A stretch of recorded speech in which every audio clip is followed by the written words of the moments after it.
उमंग उत्साह है, जो नशा होता है, जो खुशी होती है, वो धीरे धीरे डाउन होने लगती है। तो मैं रोज, आज तक जिस दिन से मैं समर्पित हुआ उस दिन से मैं रोज अपने आप से पूछता हूं, जब मैं मधुबन में समर्पित हुआ तो जो पहले दिन हमारा उमंग उत्साह था, क्या वही उमंग उत्साह आज भी है? और अगर नहीं है तो क्या, क्यों नहीं उमंग उत्साह है? तो अपने आप से हम एक प्रश्न पूछते हैं, रोज ही पूछते हैं। बहुत मदद करता वो चीज कि मैं मधुबन क्यों आया हूं और किस लिए आया हूं, मैं क्यों अपने जीवन को समर्पित किया हूं। क्या जो मैंने संकल्प पहले दिन लिया था ब्राह्मण जीवन की दिनचर्या में एक्यूरेट, क्या मैं एक्यूरेट रहता हूं? तो मैं आपको बताऊं कि मैंने क्या संकल्प लिया था। मैंने ये संकल्प लिया था कि मुझे एक दिन भी अमृत वेले का योग मिस नहीं करना है, फर्स्ट। और आज तक 27 वर्ष हो गए, एक दिन भी मिस नहीं हुए। अब कई बार कई लोग कहते हैं भाई हमारी तो सेवा होती है, हमारी ड्यूटी ऐसी होती है, कारोबार ऐसा होता है, रात 11-12 बजे तक जगना पड़ता है। तो मैं उनको अनुभव अपना बता देता हूं कि हमारे पास भी ऐसी कई बार हम नीचे शांतिवन बाबा से मिलने जाते हैं तो वापस आते 1-2 बज जाता है। या पहले ज्ञान सरोवर में नाइट पेट्रोलिंग होती थी, रात में 10 बजे, रात 10 बजे से सुबह 3 बजे तक, रात 10 बजे से सुबह 3 बजे तक हम चक्कर लगाते थे और 3 बजे हम सुबह 3 बजे सोने जाते थे। और बाबा को कहते थे बाबा 4 बजे का योग में जाना है, इसलिए 3:45 बजे हमें जगा देना। आप सोचिए, हम रात भर ज्ञान सरोवर में चक्कर लगाए हुए हैं, बिल्कुल थके हुए हैं, सुबह 3 बजे हम सोने जा रहे हैं और बाबा को क्या हम कार दे रहे हैं कि बाबा 3:45 बजे माना 3:45 पर हमें जगा देना। और आप विश्वास नहीं मानोगे, जब मेरी आंख खुलती थी तो मैं घड़ी की तरफ देखता था 3:45 एक्यूरेट। और मेरी नींद ऐसे खुलती थी जैसे मैं रात भर सो के उठ रहा हूं, एकदम रिलैक्स, एकदम फ्रेश। अब ये किसने जगाया? मैं तो होता तो 7-8 बजे तक सोता ही रहता। तो बाबा ने, जब हम संकल्प करते हैं, जो बाबा कहते ना, हिम्मत का आप एक कदम बढ़ाओगे तो 1000 कदम बाबा आपको मदद देंगे। तो मैं आपको बताऊं, जब हम श्रीमत मर्यादा पर एक्यूरेट रहते हैं, हाजी करते हैं, बाबा की बनाई हुई दिनचर्या है ना, बाबा की बनाई हुई दिनचर्या में हम रहते हैं एक्यूरेट, तो बाबा हमारे भाग्य के दरवाजे खोल देता है। कैसे? जब हमने संकल्प किया मुझे एक दिन अमृत वेला योग मिस नहीं करना है, तो रोज जब जाने लगे तो बड़ों ने देखा कि चाहे ये ठंडी हो, गर्मी हो, बरसात हो, रोज अमृत वेला योग में हाजिर रहता है। तो बड़ों ने हमें कह दी भाई तुम योग कराओगे, हाँ स्टेज पर बैठ करके योग कराओगे। तो चांस मिल गया, भाग्य खुल गया ना। हमने एक आज्ञा पालन किया तो बाबा ने क्या, स्टेज है, हाँ अब स्टेज पर योग कराना है तो हम और अलर्ट हो गए, और टाइम से पहुंचना पड़ेगा। तो एक ये भाग्य खुला। और मैं समझता हूँ 10-12 वर्ष तक मैं रोज कंटिन्यू योग कराता रहा। तो कई भाई बहनों ने देखा, अरे ये तो चाहे बरसात हो, ठंडी हो, गर्मी हो, रोज ही योग कराते। तो कई भाई बहनों ने कहा हम भी योग करा सकते हैं। मैंने कहा क्यों नहीं, कोई मेरा नाम लिखा थोड़ी है कि हम ही बैठूं। तो मैंने दादी से ऊपर बात की कि कई भाई बहनों की भी इच्छा है। तो फिर दादी ने हमें निमित्त बना दिया, ठीक है जिनकी इच्छा है उनका भी रखो, आप भी कराओ और उनका भी टर्न बाय टर्न। तो अभी ऐसे चल रहा है, और भी भाई बहनों का रखते हैं और हम अपना भी रखते हैं। इसी प्रकार मैंने दूसरा नियम बनाया कि मुझे मुरली में एक्यूरेट रहना है, एक दिन भी मुरली मिस नहीं करनी है, भगवान के महावाक्य हैं। तो उसका वर्ग क्या मिला कि मुझे मुरली बोर्ड लिखने की ड्यूटी मिल गई। और मुरली बोर्ड लिखना है तो मुरली मिलेगा तभी तो लिखेंगे। मुरली तो आजकल तो सबके हाथ में मुरलिया, मोबाइल में सबके मुरली आ जाती, इंटरनेट में मुरली आ जाती, लेकिन आज से 20-25 साल पहले मुरली मिलना किसी को पर्सनल, है ना, जो बड़े बड़े जो मुरली सुनाता था या जो रिसेप्शन है, गाइड है, जो मेन डिपार्टमेंट, 4-5 डिपार्टमेंट, वहां ही मुरली जाता था। तो जब मुझे मुरली मिलने लगी तो कई भाई बहनों ने कहा आपके पास रोज रोज की मुरली आती है, हम आपके पास आए हैं मुरली रिवीजन करने। तो मैंने कहा ये तो मेरा ही सौभाग्य है। तब से लेकर आज तक हम रोज रात में आधा घंटा, रात्रि 8:30 से 9 रोज हम मुरली रिवीजन करते हैं। और जो सेवाधारी भाई बहने, कुछ निवासी ट्रायल वाले, जो भी भाई बहने मुरली रिवीजन में आते हैं बड़े खुश होते हैं। तो कई भाई बहनों ने हमें सलाह दी कि जब तक हम यहाँ मुरली सुनते हैं, यहाँ रहते हैं, तब तक तो मुरली सुनते हैं, लेकिन घर जाने के बाद फिर तो उन्होंने कहा व्हाट्सएप पे भेज दिया करो। तो अभी क्या है, करीब 4-5 साल से हम रोज की मुरली जो रिवीजन करते हैं वो व्हाट्सएप में भेज देते हैं, तो सबको घर बैठे भी मुरली मिल जाती है। तो दूसरा ये। तीसरा मैंने क्या नियम बनाया, जो शाम का योग चलता है। एक बार दादी जानकी जी ने कहा कि मैं जो शाम का 7 से 7:30 योग है वो कभी मिस नहीं करती, दादी जानकी। तो वो बात मुझे बहुत प्रेरणा लगी। और कई बार तुम सोचते हैं ना, ये सेवाधारी भाई बहने जो आते हैं उनके लिए योग है, हमारे लिए थोड़ी। लेकिन मैं ये कहता हूँ ये तो बाबा की बनाई हुई दिनचर्या, तो सबके लिए है ना। तो रोज शाम को जो योग चलता है 6:30 से 7:30, उसमें तो ये सारी शाम के जो योग और क्लास, फिर उसकी ड्यूटी दे दी कि यहाँ तुम रोज शाम को योग में उपस्थित रहते हो। तो मैंने देखा, मैंने इतना किया, बाबा की आज्ञा का पालन किया, और बाबा ने हमें चारों तरफ से भाग्य के दरवाजे खोल दिए। तो कई बार मैं आपको सच बताऊं, मुझे अंदर से इतनी आत्मसंतुष्टता होती, इतनी खुशी होती है कि मैं इतना करता हूं और बाबा इतना कुछ कर देता है। हा? और बाबा को हम फिर दिल से थैंक्स देते हैं, बाबा, है ना।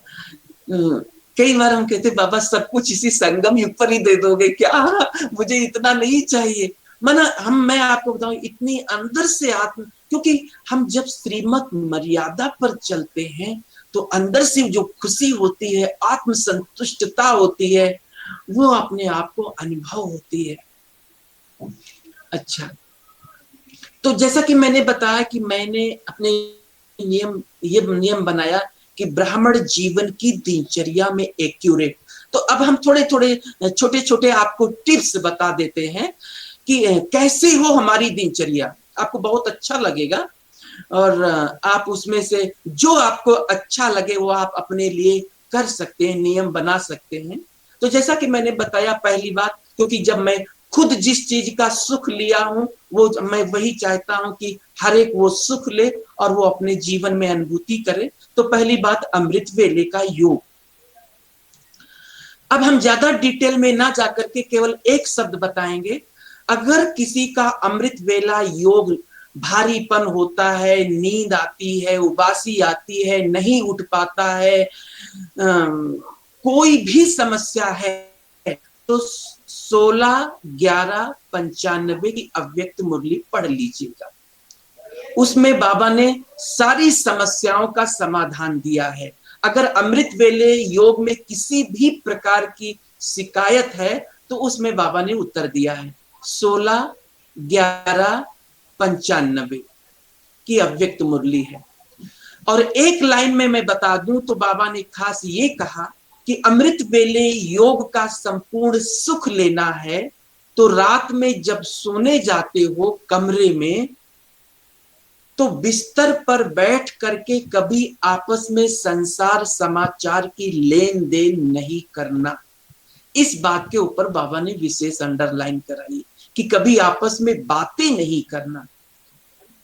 और फिर बाबा ने हमारे मन की बात बताते हुए कहा कि कई बच्चे कहते बाबा सारा दिन तो हम बाहर में रहते हैं, वही समय होता है जब इकट्ठा होते हैं और हम सेवा के बारे में बातें करते हैं, तो बाबा ने यहां तक कह दी कि सेवा के बारे में भी बातें करना है तो कमरे से बाहर जाकर दो, एक ये नियम। ठीक है, फिर हम उठते हैं तो अमृत वेला उठते ही कभी भी आप ये नियम बनाओ कि हम बिस्तर पर बैठ करके नहीं, 5 मिनट जैसे आपने उठे, बाबा से गुड मॉर्निंग किए और 5 मिनट अपने अच्छे अच्छे स्वमान चुन करके रखो और वो याद करो। जैसे हम मेरी आंख खुली और हमने कहा प्यारे बाप दादा गुड मॉर्निंग, और बहुत सुंदर विजन के साथ, और बाबा ने अपना वरदानी हाथ हमारे सिर के ऊपर रखा, बच्चे विजयी रतन भव, बच्चे सफलता मूर्त भव, बच्चे मास्टर सर्वशक्तिवान भव, बच्चे निर्विघ्न आत्मा भव। 8-10 समान जो आपको बहुत अच्छे लगते वो चुन करके रखो और बाप उठते ही बाबा से वरदान ले लो और फिर बेड छोड़ दो।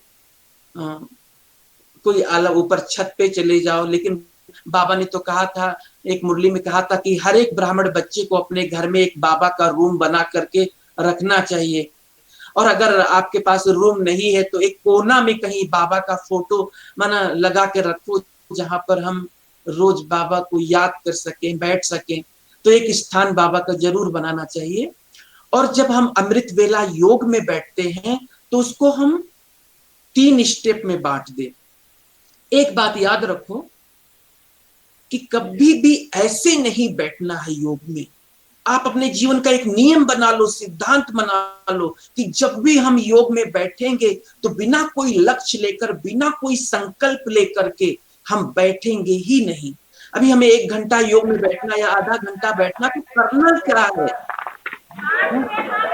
बाबा ने भिन्न भिन्न प्रकार की स्थिति बताए हैं, तो हमें किस स्थिति का अभ्यास करना है? अगर हमने कोई संकल्प नहीं लिया, कोई लक्ष्य नहीं लिया, तो हमारा 1 घंटा ऐसे ही बीत जाएगा। हम कहीं घड़ी देखते या इधर उधर देखने में टाइम पास हो जाएगा। तो जैसे आपको अमृत बेला 45 मिनट योग, हम 4 से पौने 5 योग करते हैं, तो बना ले 15 मिनट हम आत्मा के अलग अलग गुणों का अभ्यास करेंगे, 15 मिनट हम फरिश्ते स्वरूप का अभ्यास करेंगे, 15 मिनट हम बीज रूप स्थिति का अभ्यास करेंगे। जब भी योग में बैठे संकल्प लें कि जितना समय हम योग करेंगे, योग का पावरफुल अनुभव हम करेंगे। अच्छा, नेक्स्ट, अब हम मुरली सुनते हैं। हाँ, तो मुरली सुनने, अभी हम अगर किसी से पूछे कि मुरली सुनी, तो सामने वाले का हाँ मुरली सुनी हमने। तो मुरली सुनने का मतलब क्या होता है? माताओं को ज्यादा अनुभव होगा कि कई बार माताएं बोलती कि मेरा बच्चा मेरी सुनता नहीं है, कितना भी कहो लेकिन सुनता ही नहीं है। माँ बोल रही है, बच्चा सुन भी रहा है, लेकिन जब बच्चा टाल मटोल करता हाँ हाँ ठीक है करेंगे देखेंगे, तो माँ क्या बोलती है? मेरा बच्चा मेरी सुनता नहीं है। ऐसे हमने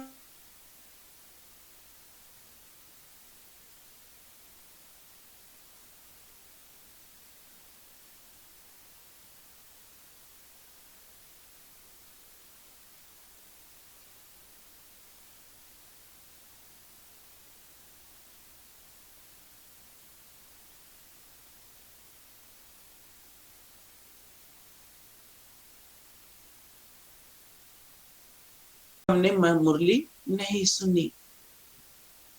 तो अब हम सभी रोज मुरली सुनेंगे, अर्थात सुनने का मतलब करना। अच्छा, एक ये, और मुरली का हमें सुख मिले, मुरली में पूरी एकाग्रता हो। आजकल मैं मुरली किस प्रकार से लिखता हूं, एक बार दादी ने कहा कि हम लोग मुरली कैसे लिखते थे, तो दादी ने बताया कि हम मुरली के 4 भाग, ज्ञान, देखो रोज की मुरली में ज्ञान से संबंधित, योग से संबंधित, धारणा से संबंधित, सेवा से संबंधित। तो दादी ने बड़ी अच्छी बात बताई कि हम 4 डायरी बनाते थे, ज्ञान वाली बात ज्ञान की डायरी में, योग वाली बात योग की, तो ऐसे हमारी रोज की चलती थी। तो ये बात मुझे बहुत अच्छी लगी। तो यही बात को लेकर के हमने रोज की मुरली से 7 सूत्र निकालना चालू किए। 7 सूत्र, आज की मुरली से स्व उन्नति के लिए 7 सूत्र। 7 सूत्र में पहला ईश्वरीय महावाक्य। जो बात आपके अंदर में लग जाती है, वो बात ईश्वरी महा जो खुशी को, उमंग उत्साह को बढ़ा देती है। रोज की मुरली में से एक ना एक पॉइंट होता है, वो आप ईश्वरी महावाक्य में लिख दो। दूसरा दूसरा सूत्र आज की मुरली से स्वमान। अच्छा, तो मैं आपको ये भी बताऊं कि बातें बहुत हो सकती है। स्वमान निकालेंगे तो लगभग 50 स्वमान निकलेंगे, 100 स्वमान लिखेंगे, लेकिन हमें ज्यादा विस्तार में नहीं जाना। एक ही लिखना है, लेकिन क्या लिखना है? जो सारा दिन जिस अभ्यास में हमें रहना है। हमें केवल लिखना नहीं है, लेकिन उसको हमें ये रहे, हमारे लिखने का मतलब जो हमें करना है, जो हमें सारा दिन अभ्यास में रहना है, तो स्वमान। फिर तीसरा, योग के संदर्भ में। आज बाबा ने योग के संदर्भ में क्या कहा वो लिखो, और फिर चेक करो जो बाबा ने योग के संदर्भ में कहा वो मैं कर रहा हूं। मैं खास शाम को जब योग में बैठता हूं तो मैं सोचता हूं आज बाबा ने मुरली में योग के संदर्भ में क्या कहा, और उस आधार से योग करता हूं। आपको रोज रमणीकता, योग में रोज नवीनता रहेगी, है ना। तो तीसरा, योग के संदर्भ में। चौथा, धारणा के संदर्भ में। जैसा कि मैंने बताया, बहुत बातें हो सकती है, लेकिन हमें एक पॉइंट लिखना है, जो सारा दिन पूरा व्रत ले लेना है कि आज बाबा ने कहा है तो हमें करना ही है। तो चौथा, धारणा। और पांचवा, बहुत ही इंपॉर्टेंट, आज की मुरली से चिंतन। रोज की मुरली से चिंतन करना। अब कई बार हम कहते हैं हमारा चिंतन चलता ही नहीं है, हा? अच्छा, कोई आपको बोल दे कि आप तो बिल्कुल बुद्धू हो, पागल हो,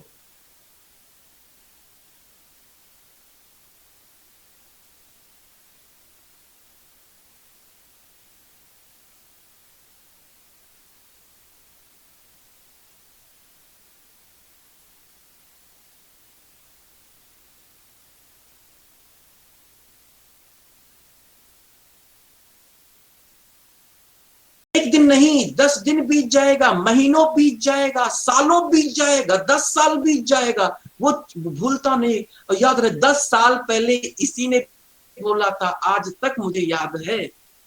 और भगवान ने सुबह सुबह दिल तक नसीन बोला था, वो भूल गया। 10 साल पुरानी याद है, पूरा जीवन बीत जाता है, लेकिन उसकी जो पागल शब्द, वो शब्द नहीं निकलता। अभी आप सोचिए अंदर में क्या है। तो चिंतन, रोज की मुरली, और अगर लिख लें तो वो आपका अपना बन जाएगा, वो जीवन में कभी भूल नहीं सकता। दूसरों को सुनाने की इच्छा करेगी, योग बहुत अच्छा लग जाएगा अगर वो चिंतन लिख लें। चिंतन करने का सबसे अच्छा आधार है लिखना। अच्छा, फिर छठा, आज की मुरली से सेवा। सेवा के संदर्भ में बाबा ने क्या कहा? रोज हमें कुछ ना कुछ समय स्थूल सेवा के लिए भी निकालना चाहिए। एक बार आपने नाम सुना होगा अमीर चंद भाई जी। अमीर चंद भाई जो पंजाब जोन के इंचार्ज थे, और उन्होंने वो अनुभव सुना रहे थे कि हमारी टीचर मनोहर दादी थी, तो कहा, एक बार मनोहर दादी ने मुझसे कहा, अमीर चंद भाई तुम्हारे बाबा से कितने संबंध हैं? तो अमीर चंद भाई ने कहा कि बाबा से तो हमारे सारे ही संबंध हैं। दादी आप ये क्या पूछ रहे हो, बाबा से तो हमारे सारे संबंध हैं। बाकी मुख्य जो 3 संबंध के बारे में बाबा चर्चा करते हैं, बाप, टीचर और सतगुरु, ये 3 मुख्य संबंध हैं। तो मनोहर दादी ने कहा, लेकिन तुम्हारे तो 3 संबंध नहीं है। कहा, मेरे नहीं है, क्यों? कहा, नहीं, आपका स्टूडेंट, जैसे आप रोज मुरली सुनने आते हो तो उसके स्टूडेंट बन गए, हाँ स्टूडेंट तो हो, ये संबंध तो है, लेकिन बाप का संबंध, बाप बच्चे का संबंध कब माना जाएगा? बच्चा वो जो बाप के कार्य में सहयोगी बने। तुम तो मुरली सुनकर के चले जाते हो, कभी दिन में आते हो, पूछते हो कि कोई सेवा, कोई सहयोग की जरूरत? तब अमीर चंद भाई ने कहा, हाँ दादी ये बात तो है। कहा, तब से हमने समझ लिया कि बाप और बच्चे का संबंध, हम रोज मुरली में सुनते हैं, हाँ हमारा बाप है, टीचर है। बाप है तो बच्चा किस काम का, जो बाप के कार्य में सहयोगी ना बने? तो हम किसी भी प्रकार से, तन से, मन से, धन से, किसी भी प्रकार से बाबा के कार्य में सहयोगी बना आज, और नहीं बना तो क्या हम उसके बच्चे कहलाने के अधिकारी बने? वो हमारा बाप तो कहा, हाँ दादी ये बात। और सतगुरु वाला संबंध तो सतगुरु का संबंध तब माना जाएगा जब शाम को भी आकर योग करो। तो कहा तब से हमने ये तीनों संबंध, बाप, टीचर, सतगुरु का जोड़ लिए। अच्छा, तो इसी प्रकार से हमारा नेक्स्ट जो है वो सेवा। सेवा के संदर्भ में बाबा ने क्या कहा उस आधार से। और सातवां आज की मुरली से स्व चेकिंग। रोज बाबा कहते हैं बच्चे चार्ट लिखो। चार्ट लिखना स्व उन्नति का साधन है। आप जितना आगे बढ़ना चाहो आगे बढ़ सकते हो चार्ट के आधार से। तो रोज की मुरली से जो ये 6 बातें हैं इसको हम चार्ट के तरीके से चेक करें, आपको भूलेगा ही नहीं मुरली, क्योंकि आपने खुद मेहनत करके। अब ये 7 बातें ऐसे तो नहीं निकलेगी, मेहनत करेंगे ना, एकाग्रचित होकर के सुनेंगे तभी तो ये 7 बात निकलेगी। तो इस प्रकार से आप मुरली लिखें और मुरली का संपूर्ण सुख लें, मुरली में पूरी एकाग्रता रहेगी। तो ये मुरली हो गई। अच्छा, हम कितना चाहते हैं कि हम छोटा छोटा टिप्स बताएं, लेकिन कुछ ना कुछ विस्तार हो ही जाता है। अब कोशिश करेंगे कि आपको हम छोटे छोटे, समय भागता जा रहा है और समय की गति बड़ी फास्ट है और पॉइंट्स ढेर सारे हैं। तो 6:30 बजे पूरा भी करना है, 6:30 बजे आपकी मुरली चलती है। अच्छा, नेक्स्ट है कि जब भी आप घर से बाहर निकलते हैं, एक नियम बना ले। देखो हम घरों में जब भी हम कहीं घर से बाहर जाते थे तो अपने मम्मी पापा से पूछते हैं ना, मम्मी मैं वहां जा रहा हूँ, मम्मी मैं यहाँ जा रहा हूँ, हम घर से पूछ के जाते हैं ना। ये बाबा की अव्यक्त मुरली में बाबा ने कहा कि बच्चे जब भी घर से बाहर कहीं जाते हो तो 1 मिनट बाप दादा को आह्वान करो। और बाप दादा आए, बाबा ने विजय का तिलक लगाया, वरदानी हाथ सिर के ऊपर रखा, बस आधा मिनट लगेगा, कुछ सेकंड ही लगेगा, लेकिन करो जरूर। फिर आप घर से बाहर जाएंगे, किसी भी कार्य के लिए जाएंगे, आपको सफलता मिलेगी ही मिलेगी। कोई आपके बात को है ना, कोई किसी भी कार्य में असफलता हो ना हो, ऐसा हो ही नहीं सकता। ठीक है, घर से बाहर निकलना, बाबा से वरदानी तिलक लगवाना, फिर बाहर जाना। नेक्स्ट, रोज अपने घरों में, रोज अपने घर में बाबा को आह्वान करना। ठीक है, आप ऐसे कि ज्ञान सूर्य शिव बाबा परम धाम से तेजस्वी किरणें फैलाते हुए चले और ब्रह्मा बाबा के तन में प्रवेश किए, सूक्ष्म तन में। अब दोनों महाशक्तियां अपनी तेजस्वी किरणें फैलाते हुए आ गए हमारे घर में। और आप ये विजन बनाओ कि बाबा से शांति, सुख, पवित्रता की किरणें निकल करके पूरे घर के कोने कोने में फैल गई। फिर बाबा को, बाबा ये घर आपका है, आप इस घर के मालिक हैं, आप इस घर के जिम्मेवार हैं, आप इस घर के मुखिया हैं। आप देखिए, जिस घर का मालिक, जिस घर का मुखिया, जिस घर का जिम्मेवार भगवान बन जाए, वो घर कैसा हो जाएगा। तो रोज बाबा को आह्वान करना, बाबा से प्योर वाइब्रेशंस घर के कोने कोने में फैलाना और बाबा को सारी जिम्मेवारी सौंप देना। नेक्स्ट है, जब भी हम किसी से बातें करते हैं, कई बार माताओं की बहुत शिकायत होती कि बच्चे हमारी बात नहीं मानते। ले भाई जो आह्वान के लिए पूछ रहे हैं, आह्वान कैसे करेगा? क्या कुछ आवाज में प्रॉब्लम है क्या? अच्छा ठीक। तो माताओं की बड़ी शिकायत होती कि बच्चे हमारी बात नहीं मानते। आप चाहते हो कि बच्चे हमारी बात माने, हर कोई हमारा बात माने, जिससे हम जो कुछ बोले वो हमारे बात को कट ही न करे, स्वीकार कर ले। तो आत्मा देखते हुए बात करो। बाबा ने कहा अगर तुम आत्मा एक सेकंड दृष्टि देते हुए आत्मा देखते हुए बात करोगे तो सामने वाला आपके बात को कट कर ही नहीं सकता, उसके मुख से हाँ ही निकलेगा। तो ये एक नियम बनाए।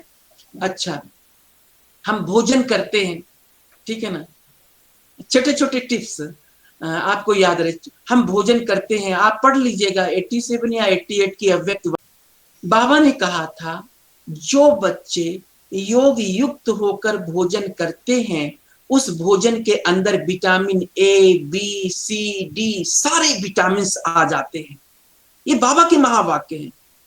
बाबा के महावाक्यों में वो भोजन दुख भंजन भोजन बन जाता है, वो भोजन दवा का भी काम करता है तो दुआ का भी काम करता है। तो हम करें ना एक्सपेरिमेंट। अगर कोई डॉक्टर आते हैं तो हम भीड़ लगा लेते हैं, हम क्या करें क्या करें, घुटना दर्द हो रहा है, कमर दर्द हो रहा है, शोल्डर दर्द, मतलब अनेक प्रकार की अपनी बीमारी सुनाने लगते हैं। बाबा ने कितनी सुंदर विधि बताई है कि योग युक्त होकर भोजन करने से आप कैसी भी बीमारी को खत्म कर सकते हैं। हम करें प्रैक्टिकल में। शिव भगवान वाज, भगवान के एक एक महावाक्य सत्य। अच्छा, तो जैसे और ये एक ये भी है कि मानो आपका बच्चा कुसंग में जा रहा है, बुरे संस्कार उसके पड़ रहे हैं, तो बाबा ने कहा है कि योग युक्त होकर के खाना बनाओ और उसको खिलाओ। आप किसी के बुद्धि को भी परिवर्तन कर सकते हैं योग युक्त होकर भोजन खिलाने से। योग युक्त होकर भोजन खिलाने से किसी के बुद्धि को परिवर्तन कर सकते हैं, उसके संस्कारों को महान बना सकते हैं। अच्छा, और आगे बढ़ते हैं, ज्यादा डिटेल में नहीं जाएंगे, आप खुद डिटेल करना, पढ़ लेना 88 की व्यक्तवाणी। फिर बाबा ने कहा है कि बच्चे रोज एकांत समय निकाल करके अपने आप से बातें करो। रोज एकांत समय निकाल करके, क्या है कि हम सारा दिन बिजी रहते हैं और अपने आप से, जैसे हमें योग में सुख मिलता है, जैसे हमें मुरली से सुख मिलता है, वैसे हम अपने आप से बातें करने में सुख मिलता है। हम दूसरों से तो खूब बातों करते हैं, घंटों बैठ कर बातें करते हैं, समय पता नहीं चलता है, लेकिन हम अपने आप से, जो अपने आप से बातें करना जानता है वो अपने आप को परिवर्तन कर सकता है। हा? तो क्या करेंगे बातें? बाबा ने एक मुरली में कहा कि ऐसे अगर तुम किसी को समझाओगे आपके अंदर ये वीकनेस है, ये कमजोरी है, तो उसको थोड़ा अहम भी आ सकता है, मुझे सब पता है, मैं इतना पुराना हूं। लेकिन जब हम अपने टीचर खुद टीचर बनते हैं, खुद को समझाते हैं, तो हम अपने आप को परिवर्तन कर सकते हैं। तो खुद के टीचर बनकर के खुद को समझाना, खुद से बातें करना, क्या मैं योग का संपूर्ण आनंद लेता हूं? क्या मेरी योग में पूरी एकाग्रता रहती है? क्या मैं ब्राह्मण जीवन का संपूर्ण सुख लेता हूं? क्या मैं श्रीमत मर्यादा पर एक्यूरेट रहता हूं? क्या मेरे से सभी संतुष्ट और खुश हैं? क्या मैं संगम युग के समय को पूरा पूरा सफल कर रहा हूं? इस प्रकार से हम अपने आप से स्व चेकिंग करें, अपने आप से बातें करें, तो हम अपने आप को सहज ही अपने आप को परिवर्तन कर सकते हैं। तो रोज स्वचिंतन, स्वदर्शन, स्व परिवर्तन। हम दूसरे को नहीं देखें कि वो बदले, वो अपने आप को चेंज, हम अपने आप को चेंज करें, अपने आप को परिवर्तन करें। बाबा के एक बड़े सुंदर महावाक्य, बाबा के महावाक्य हैं, जो बच्चे स्व परिवर्तन करते हैं विजय की माला उनके गले में पड़ती है। अब हम इसको आप प्रैक्टिकल में, थोड़ा सा प्रैक्टिकल में बात सुना रहा हूं कि स्व परिवर्तन करना माना क्या। जैसे आपसे किसी का मन मुटाव हो गया है, आप उससे नहीं बोल रहे हैं और ना वो आपसे बोल रहा है। अब बाबा की ये महावाक्य सामने लाओ कि जो बच्चे स्व परिवर्तन करेंगे, अर्थात जो पहले बोलेगा, अगर वो पहले बोलता है तो विजय की माला उसके गले में। मैं पहले बोलता हूं तो विजय की माला हमारे गले में। हम सब क्या चाहते हैं? विजय की माला हमारे गले में पड़े या सामने वाले के गले में? हम सब चाहते ना हमारे गले में पड़े, लेकिन पहले बोले कौन? बोलने की जब बारी आती तो सामने वाला बोले, विजय की माला हमारे गले में पड़े, लेकिन बोले वो पहले। तो ऐसा तो नहीं होगा ना। अब बाबा की मुरली का सिद्धांत है कि जो पहले बोलेगा माला उसके गले में पड़ेगी।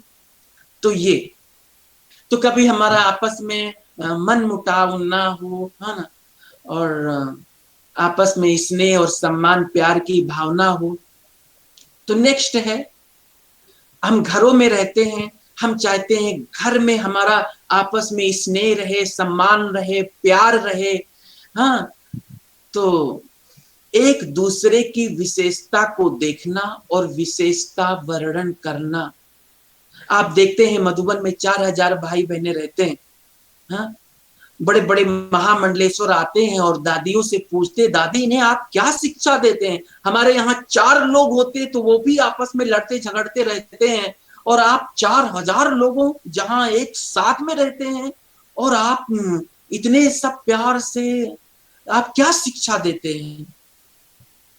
तो आपने देखा होगा दादी के अंदर जो बाबा ने सिखाया दादियों को, और वो दादी हम लोगों को सिखाती हैं कि उनके अंदर ये है कि हर एक की विशेषता देखना, विशेषता वर्णन करना। मानो कई बार कोई गलती भी कर देता है और हम लोग मुस्कुराते हैं, अब इसको डांट लगेगी, दादी ने इसको बुलाया, अब इसके अच्छे से क्लास होगी, लेकिन दादी उसको बुलाकर और ही उसकी महिमा करके उमंग गुस्सा बढ़ा करके उसको भेज देती। मैंने देखा चंद्रमणि दादी, जब चंद्रमणि दादी योग कराती थी और रोज अमृत बेला आती थी योग कराने, और जिस दिन देखती थी कि आज योग में कम लोग आए हैं, तो मुरली क्लास में बोलती थी कि हमारे ज्ञान सरोवर निवासी योगी आत्मा है, कोई भी अमृत बेला मिस नहीं करता। आज तो पूरा हाल फुल था। ठीक है, जिस दिन लोग थोड़े लोग होते थे, दादी उस दिन मुरली क्लास में बोलती आज तो पूरा हाल फुल था, ऐसे योगी आत्मा चाहिए। तो हम लोगों का शर्म के मारे सिर भी झुक जाता था कि योग भी मिस किए और इतनी हमारी महिमा भी हो रही है। तो दूसरे दिन क्या होता? हालफुल।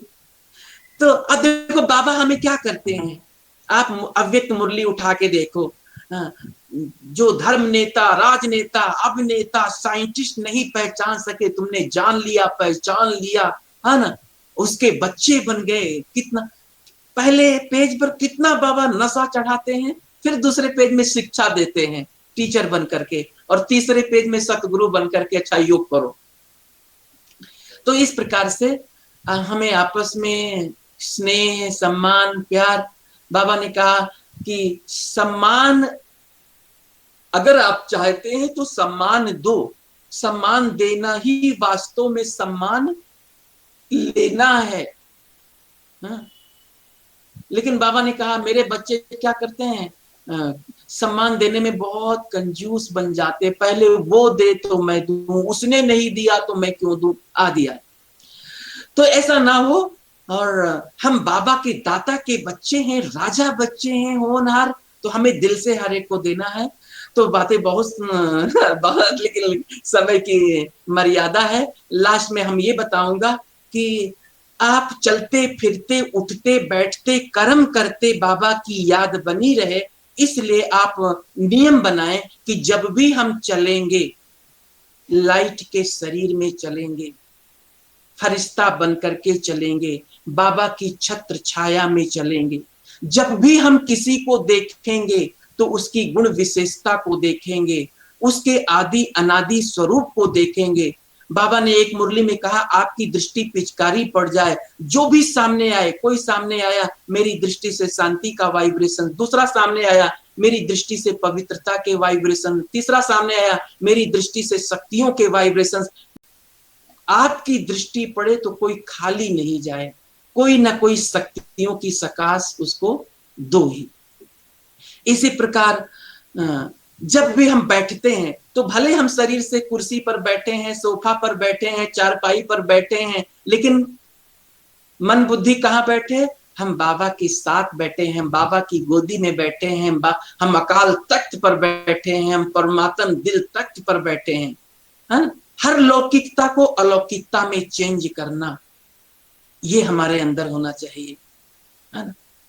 तो आप इस प्रकार लिस्ट बनाएंगे, जब भी हम सोचेंगे, जब भी हम कुछ करेंगे, जब भी हम पढ़ेंगे, जब भी हम सोएंगे, जब भी हम बातें करेंगे, आप इसकी पूरी लिस्ट है। तो हम श्रीमत मर्यादा के अनुसार, श्रीमत मर्यादा के विपरीत, हाँ, हमको बाबा ने हर कर्म की, अमृत वेले से लेकर रात्रि सोने तक बाबा ने हर कर्म की श्रीमत मर्यादा दी है। ये मुरली आप पढ़ लीजिएगा, 31-12-70, 31-12-70, आंख खुलने से लेकर रात्रि सोने तक बाबा ने हर कर्म की मर्यादाएं, हर कर्म की श्रीमत उसमें बताई है। आप सारा दिन श्रीमत मर्यादा के अनुसार वो मुरली पढ़ करके चलाएं, देखें। और लास्ट में 1 मिनट में आपको अगर योग में व्यर्थ संकल्प आते हैं या कोई पुराना स्वभाव संस्कार चेंज नहीं होता है, हाँ, और योग में नींद आती है, व्यर्थ संकल्प आते हैं, किसी भी प्रकार की शिकायत है, तो रोज सारे दिन में कम से कम 8 बार 5 स्वरूपों का अभ्यास, आपको ये मालूम है 5 स्वरूप का अभ्यास, ये करो। और सारे दिन में कम से कम 1 बार चारों धाम की यात्रा, मालूम है ना 4 धाम, मधुबन के 4 धाम। आप सुनीता दीदी से पूछ लेना वो 4 धाम कौन से हैं मधुबन के। और लास्ट में एक चीज कि रोज एक अव्यक्त मुरली, है ना। आजकल मैं ये सीरीज चालू किया हूं, 69 से लेकर के रोज एक अव्यक्त मुरली रिकॉर्ड करके उसको, क्या है, इससे हमारी अपनी उन्नति, बाबा ने सारा ज्ञान खजाना हमें दिया है और वो ज्ञान खजाना अव्यक्त, तो रोज एक, चाहे आप सोने के पहले या दिन में किसी भी समय एक अव्यक्त मुरली पढ़ने की आदत डालें। आप देखेंगे आपके अंदर ज्ञान से आप भरपूर बन जाएंगे, है ना, और व्यर्थ खत्म हो जाएगा, योग सहज हो जाएगा। तो इस प्रकार से कुछ छोटे छोटे टिप्स हैं, आप करेंगे। मैं यही चाहता हूं कि आप जो बाबा कहते हैं आप अपने जीवन से, आप अपने चलन से, आप अपने सूरत से, हाँ, बाबा यही चाहते हैं कि हमारे बच्चे अपने चलन, चेहरे, सूरत से मुझे सारे संसार में प्रत्यक्ष करें। तो आप बाबा को प्रत्यक्ष करने वाली, है ना, आत्माएं हैं और बहुत प्यार से सुना, आपका बहुत बहुत थैंक्स। अभी शायद मुरली सुनाना होगा, कुछ क्या प्रोग्राम है आगे का, सुनीता दीदी बताएंगी। हाँ जी भाई जी, आपका बहुत बहुत थैंक्स।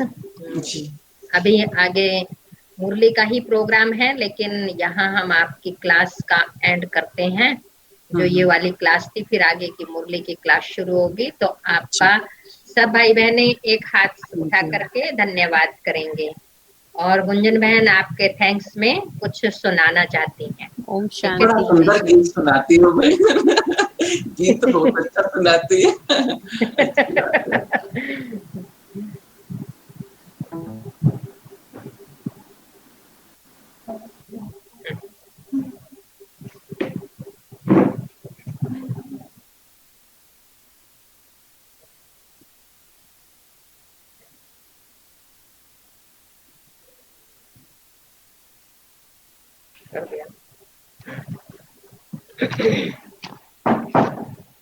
ओम शांति भाई जी। प्यारे बाबा ने आपको